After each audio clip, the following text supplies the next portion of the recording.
Congress union भी था, PR case भी था, लेकिन ईस्टर्न रेलवे मेंस यूनियन के नेताओं को क्यों फंसाया गया, उनके लोगों को जेल क्यों पहुंचाया गया, इस विषय पर विचार करने की जरूरत है। इसलिए फंसाया गया कि उस समय आउटसोर्स के खिलाफ में जो पाट पुर्जा बैगन का निर्माण हम लोग कर रहे थे, उस पाट पुर्जा को कंपनी के हाथ से खरीदा जाने लगा। ईस्टर्न रेलवे मेंस यूनियन के उसमें वर्तमान सेक्रेटरी रजनीश कुमार मंडल थे, उन्होंने रोक दिया और हमारा क्रांतिकारी साथी 10 दिन तक उस गाड़ी को, उस ट्रक को अंदर नहीं घुसने दिया। फिर समझौता हुआ कि भाई ये गाड़ी आ गई है, इसको सिर्फ आने दीजिए, उसके बाद सारे पाट पुर्जा का निर्माण यहाँ होगा। और इससे आक्रोशित होकर रेल प्रशासन क्या किया कि ये स्वयं स्फूर्त आंदोलन जो हुआ वो मेंस यूनियन के नेताओं को फंसा दिया। अब मेंस यूनियन का नेता और कुछ मजदूर को भी फंसा दिया, उसको बचाने में लग गया और प्रशासन इसी मौका का फायदा उठाकर आज देख रहे हैं पीएलसी में पूरा आउटसोर्स कर दिया। मात्र 300 का मजदूर 400 रुपया में काम कर रहा है और सिर्फ हम लोग अंडर फ्रेम का काम कर रहे हैं। आप देखिएगा, चाहे जमालपुर जैक हो या आज ट्रेन का हालत आप देख लीजिए, टावर कार हो, इसने आउटसोर्स धरने से शुरू कर दिया। जैसे हम लोग केस से निपटारा पाए, फिर से आंदोलन शुरू किए। आज जमालपुर जैक को हम लोग वापस कराए हैं। एक भी पोस्टर आप बता दीजिए कि बीआरसी के हित में आज एक भी टावर कार हो रहा है, एक भी पोस्टर किसी संगठन का लगा हो तो बता दीजिए। लेकिन सरकार से और प्रशासन से लड़ने का साहस इनको नहीं है। वो वहां लड़ाई नहीं लड़ेगा, सिर्फ गाली देगा हमको कि एआईआरएफ, ईआरएमयू जैसे सरकार है। ट्रेड यूनियन में जितना मेरा अधिकार है, ईआरएमसी को भी उतना अधिकार है। आज तक हम लोगों से पूछना चाहते हैं कि बोनस के सवाल पर, डीए के सवाल पर, पे कमीशन के सवाल पर आज तक जितनी हड़तालें हुई, हमारे 25 नेता गोली से का शिकार हुए, तब ये सब मांग हमको हासिल हुआ। आज हम पूछना चाहते हैं कि आपका संगठन 1948 से जन्म लिया है, एक नेता जो आपका जेल गया हो, विक्टिमाइज हुआ हो, आप बता दीजिए। लेकिन हमारा 10,000 नेता 74 की लड़ाई में डिस्चार्ज फ्रॉम सर्विस हुआ। तो ये इसलिए नहीं कर सकता है, ये जेल इसलिए नहीं जा सकता है, ये हड़ताल इसलिए नहीं कर सकता है, धरना इसलिए नहीं दे सकता है क्योंकि इनका जन्म सरकार के द्वारा हुआ है। सरकार क्रिएट किया है कि एआईआरएफ को समाप्त करना है। सरकार एआईआरएफ को क्यों समाप्त करना चाहती है? ईस्टर्न रेलवे मेंस यूनियन को क्यों समाप्त करना चाहती है? उनका साफ मकसद है कि अगर एआईआरएफ और ईआरएमयू को हम समाप्त नहीं करेंगे तो रेल को बेचना संभव नहीं है। तो उसका हाथ पैर कौन है? डायरेक्ट अगर करेगा तो संभव नहीं है।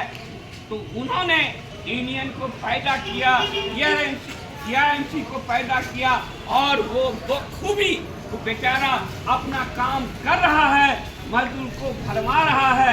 जैसे 1974 के लड़ाई में जमालपुर कारखाना का सारा मजदूर हड़ताल पर था, तो उस समय ईआरएमसी का लोग क्या कर रहे थे कि माइक लगाकर हड़ताल का और बोनस का विरोध कर रहा था। जब मजदूर उसके ऊपर हमला किया कि भागो, गद्दारी करना बंद करो, तब वो पुलिस के गाड़ी में आया और हाजिरी बना के चला गया। और द्वार वर्कर के रूप में अपने बच्चों को बहाल कराया। लेकिन ईस्टर्न रेलवे में सुनिए, ईस्टर्न रेलवे में सुनिए के नेता क्या किए, हड़ताल में जमे रहे और वो रिमूवल हुए। रिमूवल होना पसंद किया, लेकिन सरकार के सामने झुकना पसंद नहीं किया। जिंदाबाद जिंदाबाद जिंदाबाद जिंदाबाद। आप बताइए कि ऐसे इतिहास वाले नेताओं को आज ये लोग गद्दार बोल रहा है, जो पूरा जीवन सरकार की दलाली किया है वो अपने आप को ईमानदार कह रहा है। आज बताइए, आज लड़ाई का मुद्दा क्या है? आज लड़ाई का मुद्दा है 8वां वेतन आयोग का घोषणा अभी तक सरकार नहीं किया है और AIRF कह रहा है कि 8वां वेतन आयोग का घोषणा करो, लेकिन उस पर ये लोग धारणा प्रदर्शन लड़ाई की बात नहीं करेगा। लेकिन AIRF कहाँ क्या गलती कर रहा है उस पर ये लोग बात करेगा। क्या AIRF सरकार है, NPS पार्लियामेंट में लाया गया है और वो भी कांग्रेस गवर्नमेंट के द्वारा लाया गया है। जब पार्लियामेंट से जो बात आता है, जो कानून बन जाता है, पार्लियामेंट उसको वापस करता है।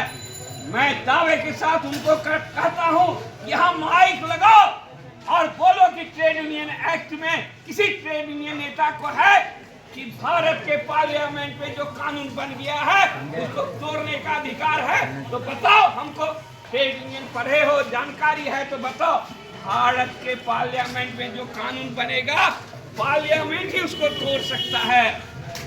ये बात आप लोग को जानना है, मजदूर को जानना है।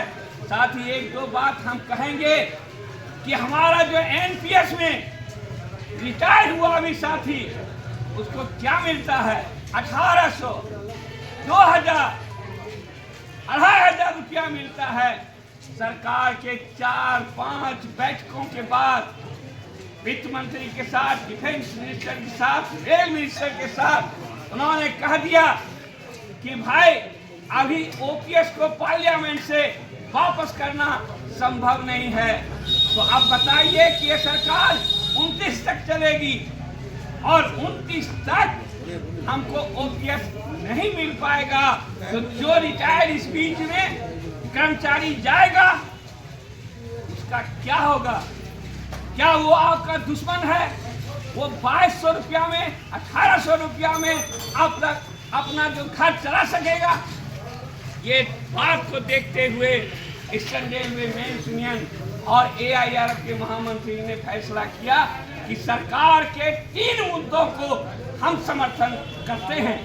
वो 3 मुद्दा क्या है कि 50% जो हमको पुरानी पेंशन व्यवस्था में है वो 50% हमको स्वीकार है, क्योंकि वहाँ भी 50% है और UPS में भी 50% दे रहा है। दूसरा बात है कि पुरानी पेंशन व्यवस्था में क्या है, फैमिली पेंशन 30%, सरकार 60% देने के लिए मान गया है।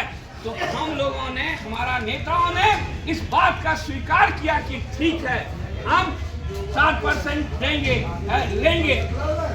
तीसरा जो हम लोग का डिमांड हुआ कि मिनिमम पेंशन पर आपका क्या विचार है, तमाम डिस्कशन के बाद बोला कि उसमें 9000 है, हम 10,000 रुपया देने के लिए तैयार हैं विथ DA। अब एक बात बताइए, सारे में DA लगेगा, तो ये 3 बात का हम समर्थन किए हैं।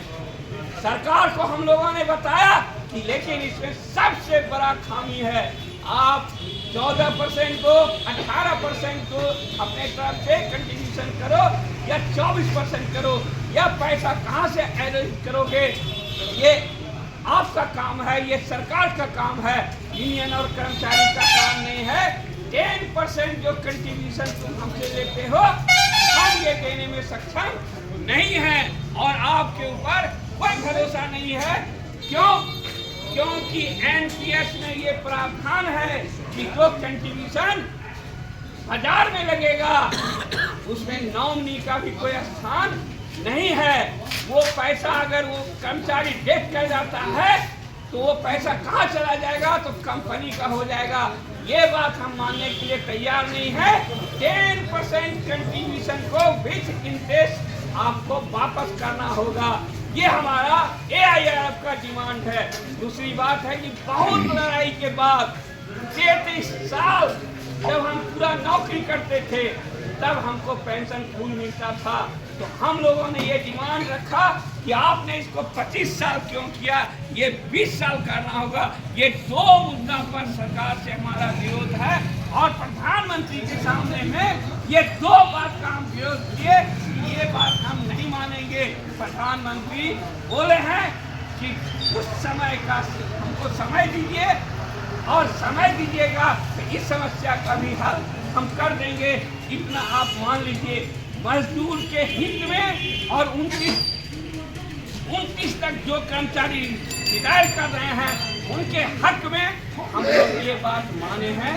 और जिस दिन से UPS लागू हुआ है इसके खामी के विषय में, जैसे NPS लागू किया था उसके खामी के खिलाफ लड़ना शुरू कर दिए थे, उसी तरह UPS के खामी के खिलाफ में उसी दिन से हम लोग लड़ाई चालू कर दिए कि 10% कंट्रीब्यूशन को विथ इंटरेस्ट वापस करना होगा। ये हमारा नारा है। और दूसरा नारा है कि 25 साल को 20 करना होगा। ये हमारा नारा है। और तीसरा डिमांड है कि 26 से 8वां वेतन आयोग को लागू करना होगा। इसके लिए लड़ाई जिंदाबाद जिंदाबाद। कहना है ये 3 मुद्दा जो ज्वलंत मुद्दा है मजदूरों का, उसके पक्ष में तुम लड़ाई करो, एकताबद्ध होकर के आओ और चलो पार्लियामेंट का घेराव 12 तारीख के बाद करेंगे। तुम साथ दो, लेकिन ये करोगे नहीं। 12 तारीख के बाद काउंटिंग के बाद ये किसी यूनियन को, सरकारी यूनियन का पता आपके पास नहीं रहेगा। सिर्फ आपके सामने ईस्टर्न रेलवे मेंस यूनियन रहेगा, AIRF रहेगा।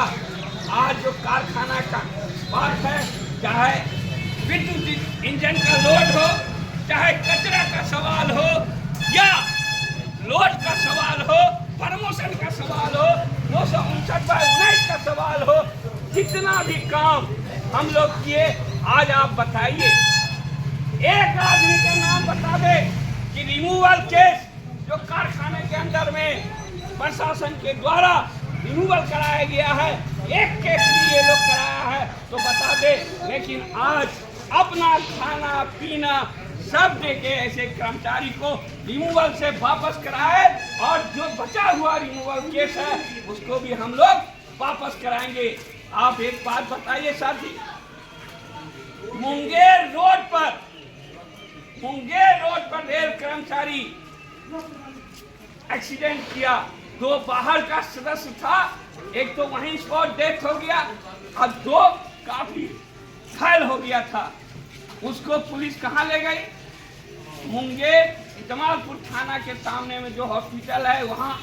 जब हम देखे कि कर्मचारी भाई है मेरा, वहाँ जाके तुरंत पहुंचे, हमारा सारा टीम पहुंचा तो ये कर्मचारी है, इसको पुलिस को बोले कि यहाँ इलाज नहीं हो रहा है, तुरंत हम इसको अपना हॉस्पिटल ले जाएंगे।